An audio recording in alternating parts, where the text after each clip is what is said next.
1 Samuel chapter 3. Now the boy Samuel ministered to the Lord before Eli, and the word of the Lord was rare in those days.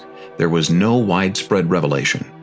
And it came to pass at that time, while Eli was lying down in his place, and when his eyes had begun to grow so dim that he could not see, and before the lamp of God went out in the tabernacle of the Lord, where the ark of God was, and while Samuel was lying down, that the Lord called Samuel.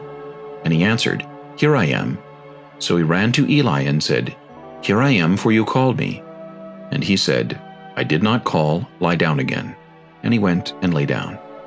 Then the Lord called yet again, Samuel. So Samuel arose and went to Eli and said, Here I am, for you called me.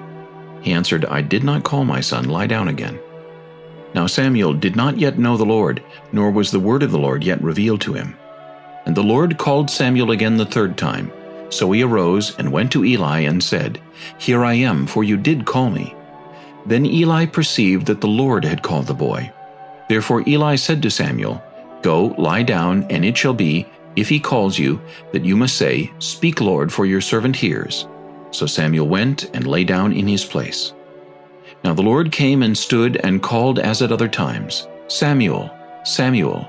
And Samuel answered, Speak, for your servant hears. Then the Lord said to Samuel, Behold, I will do something in Israel, at which both ears of everyone who hears it will tingle. In that day I will perform against Eli all that I have spoken concerning his house, from beginning to end. For I have told him that I will judge his house forever for the iniquity which he knows, because his sons made themselves vile, and he did not restrain them. And therefore I have sworn to the house of Eli, that the iniquity of Eli's house shall not be atoned for by sacrifice or offering forever. So Samuel lay down until morning, and opened the doors of the house of the Lord. And Samuel was afraid to tell Eli the vision. Then Eli called Samuel and said, Samuel, my son. He answered, Here I am. And he said, What is the word that the Lord spoke to you? Please do not hide it from me.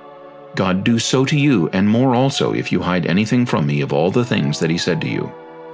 Then Samuel told him everything, and hid nothing from him. And he said, It is the Lord, let him do what seems good to him. So Samuel grew, and the Lord was with him, and let none of his words fall to the ground.